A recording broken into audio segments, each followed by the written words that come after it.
बेटी हुई तो महिला को घर से निकाला, ससुराल वालों को चाहिए था बेटा।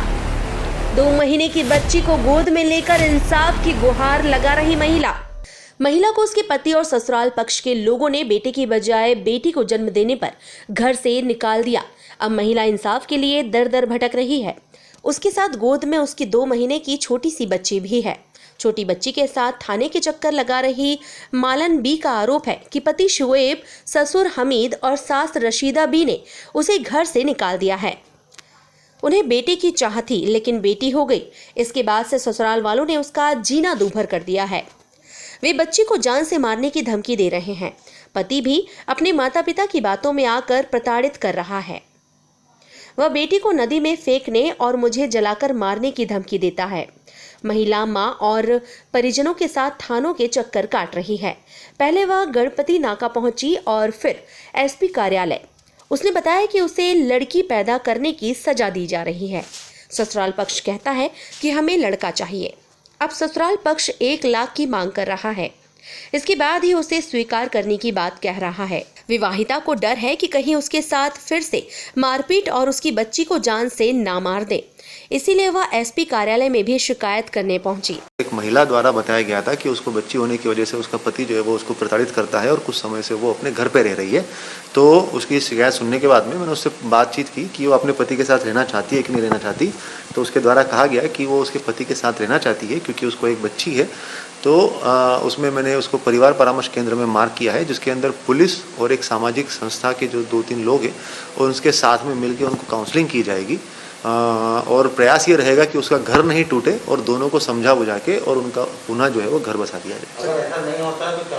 अगर ऐसा नहीं होता है और उसके बाद में अगर वो उसको परेशान करता है तो उसके ऊपर जो है वो अग्रिम कार्यवाही कर मामला पंजीबद्ध करके कार्यवाही करें। ऐसा नहीं लग रहा है कि वास्तव में ये एक जो है सामाजिक कुरीति की तरफ फिर से समाज बढ़ रहा है और इस तरह से बच्ची होना या इस तरह से डेफिनेटली ये एक तरीके की सामाजिक कुरीति है। मगर मैं ये भी बात कहना चाहूँगा कि आज के टाइम में जैसे कि हम लोग मैं सर्विस में 10 साल से हूँ, तो पिछले 10 साल से देखते हैं तो कंपैरेटिवली ऐसे मामले आना कम हुए हैं।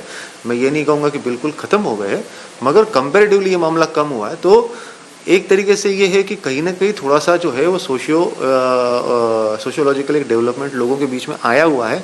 लगातार जो गवर्नमेंट के द्वारा प्रचार प्रसार किया जाता है उससे कुछ लोगों को जो समझ सकते हैं, और चेंज जो है वो एकदम से नहीं आ सकता, धीरे धीरे ही आएगा।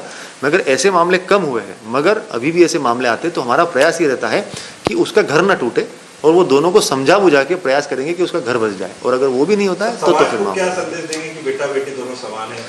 डेफिनेटली समाज को मैं ये संदेश देना चाहता हूँ कि लड़का और लड़की आज की तारीख में 21वीं सदी में दोनों समान है। अगर आप देखेंगे तो ऐसी कोई जगह नहीं है जहाँ पे जो है वो महिलाएं अच्छा नहीं कर रही है। तो ये चीज़ें अपने दिमाग से निकालना ज़रूरी है और दोनों को इक्वली ट्रीट करना और दोनों को जो है वो बढ़ने का मौका देना ज़रूरी है।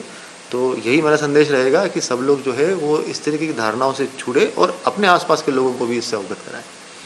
घर से अच्छे से लेके गए मुझे और ससुराल वालों ने, और मेरे साथ में अत्याचार कर रहे, मार रहे, ठोकरे, खाने पीने को नहीं दे रहे। लड़की नहीं होना बोले, हमारे को लड़का होना बोले नदी में फेंक देंगे इसको। लड़का ही छोना बोले तेको भी मार डालेंगे जला के बोले।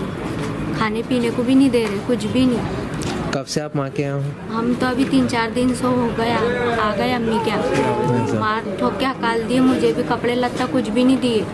सब पोरी के आंख पे से भी, मेरी बेटी की लड़की के आंख पे से सोना चांदी छीन डाले। क्या बोलते हैं लोग? ये कहते हैं कि हमको लड़का होना लड़की नहीं होना बोले। इस कारण आपके साथ मारपीट की है? हाँ, इसकी मारपीट की हमारे साथ। आप कहाँ पहुँचे थे शिकायत करने? ये गणपति नाका थाने पहुँचे? थाना पहुँचे। फिर वहाँ से कहाँ पर आए? वहाँ से फिर घर आ गए। उन्होंने कुछ भी नहीं, बस आधा घंटा उनको बंद करे और हमारे। महिला शिकारपुरा की रहने वाली है। उसका विवाह गणपति नाका थाने के आदिलपुरा में हुआ था।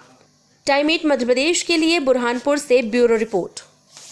मैं हूं सीमा वर्मा और आप देख रहे हैं टाइम 8 मध्य प्रदेश। अगर अब तक आपने टाइम 8 को सब्सक्राइब नहीं किया है तो चैनल को सब्सक्राइब कर लीजिए। चैनल को लाइक, फॉलो और शेयर करना बिल्कुल ना भूलिए। साथ ही अपने कमेंट्स भी देते रहिए। याद रखिए, टाइम 8 मध्य प्रदेश आपका अपना चैनल है।